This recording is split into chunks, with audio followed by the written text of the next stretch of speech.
यो चाहिँ हाम्रो जायन्ट नेसनल पार्क रिभरसाइड वकको लागि चाहिँ नि हामी यो तयारी अवस्थामा हो। हामी चाहिँ नि यहाँ अब जानलाई रेडी भइरहेछौँ।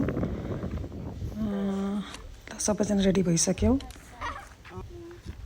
र सबैजना रेडी भइसकेपछि हामी जाँदैछौँ। यो भ्यूहरू पनि यति रमाइलो छ यहाँ। सबैजना हामीहरू एक्साइटेड छौँ जानको लागि, कस्तो हो के हो होइन।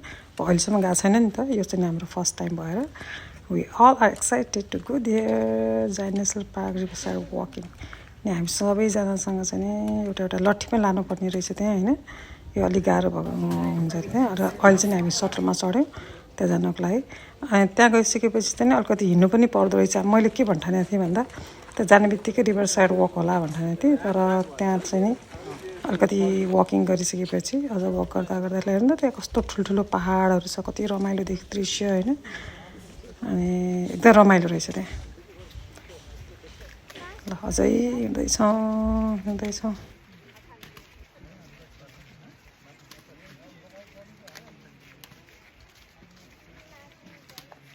अझै आइपुगेको छैन, अझै हिँडिरहेछौँ सबैजना। हिँड्नु पर्ने नै रहेछ त्यहाँ, कति रमाइलो त। हिँड्दा पनि यति त्यहाँ चाहिँ पानी भएको कारणले एकदमै शीतल के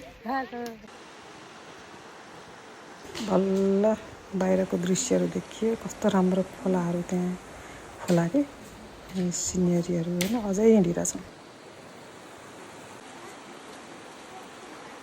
अझै वकिङ चाहिँ भइरहेछ हाम्रो।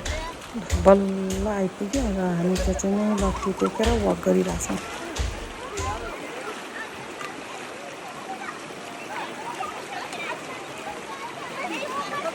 मजा आउँदो रहेछ वकिङ गर्दा पानीमा।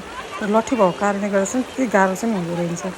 बाहिर त यस्तो गर्मी है, तर त्यो जब पानीमा जान्छौँ नि, पानीमा गएपछि त यति शीतल आनन्द रिल्याक्सिङ हुँदो रहेछ कि। यो चाहिँ फर्स्ट टाइम हो नि त हाम्रो भन्दा नि अब मेरो चाहिँ नि फर्स्ट टाइम हो।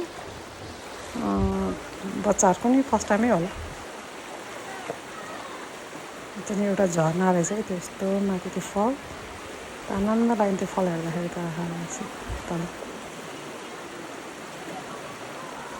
भन्दा अगाडिबाट फर्किनु त्यो क्रसिङ भन्दा अगाडि यता दुसो वाट दुसो गाह्रो गाह्रो ठाउँतिर जान्छ